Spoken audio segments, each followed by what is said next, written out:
السلام عليكم ورحمة الله وبركاته. ازيكم يا حبايبي؟ عاملين ايه؟ النهاردة ان شاء الله هنعمل لكم احلى قطايف.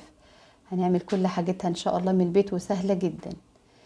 معانا هنا ان شاء الله باذن الله زي ما انتم شايفين، ولونها طالع تحفة وجميل زي ما انتم شايفين كده، والحشو جوه جميل. بسم الله الرحمن. المقادير معانا هنا كوباية دقيق هنحطها في الخلاط، ومعلقة خميرة، ومعلقة سكر صغيرة يعني يعتبر بمعلقة الشاي، وباكت فانيليا زي ما انتم شايفين. سهل جدا. كوباية المية قد كوباية الدقيق بالظبط، وهنضربها في الخلاط. اللهم صل على سيدنا محمد. بسم الله ما شاء الله. وهنديها ضربة كويسة كده عشان اي تكتلات فيها تتفك. وهنجيب مصفى صغيرة كده ونصفيها برضو تاني.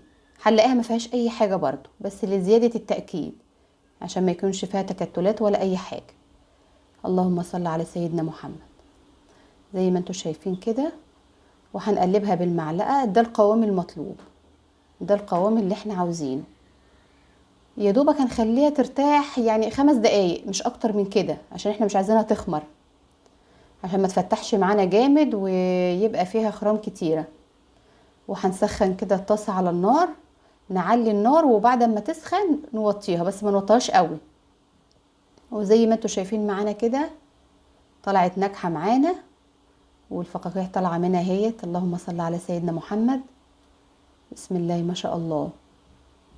زي ما انتم شايفين كده، معلقة شاي صغيرة سكر، ما نكترش اكتر من كده. لو كترنا معلقة سكر كبيرة هنلاقيها طلعت غامقة خالص ولونها غامق من تحت. هنا الحشو معانا فستق وجوز الهند وزبيب وسوداني، وحسب الموجود عندك في البيت. وحطينا عليها معلقة عسل نحل عشان نربط الحاجات دي ببعضها، علشان لما نيجي نحشيها ما تفرطش مننا، تبقى ماسكة كده وملمومة جوه القطايف. وهنبدأ هنا بالحشو. طالعة اللهم صل على النبي لونها جميل. بسم الله ما شاء الله. ما نزودش سكر عن معلقة شاي صغيرة عشان تطلع النتيجة معانا زي ما انتم شايفين كده. لو حطينا معلقة سكر كبيرة على كوباية الدقيق هتطلع معانا غامقة خالص من تحت زي ما انتم شايفين كده معانا. اللهم صل على سيدنا محمد. وكوباية الدقيق قد كوباية المية، لا نزود ولا ننقص. وكده خلصنا الكمية. كوباية الدقيق عملت لنا ما شاء الله كمية جميلة. اللهم صل على سيدنا محمد. هنا هنسخن الزيت ونقليها في الزيت كده زي ما انتم شايفين. بسم الله ما شاء الله. اللهم صل على سيدنا محمد. زي ما انتم شايفين كده، وهنقلبها على الجنب التاني.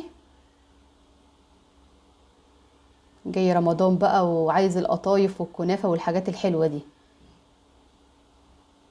بسم الله ما شاء الله. وهنبدأ هنا كده ايه، نديها تقليبة تاني عشان تطلع مقرمشة معانا.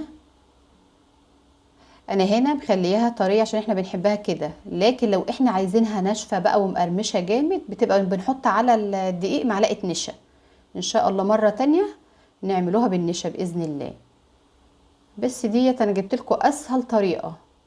وهنا حطينا عسل نحل. انا ما بعملش ليها شربات، احنا بنحبها بالعسل النحل كده بيبقى طعمها حلو جدا. عايزة تعملي لها شربات تخين، ما في حسب رغبتك انت. والف هنا وشفا.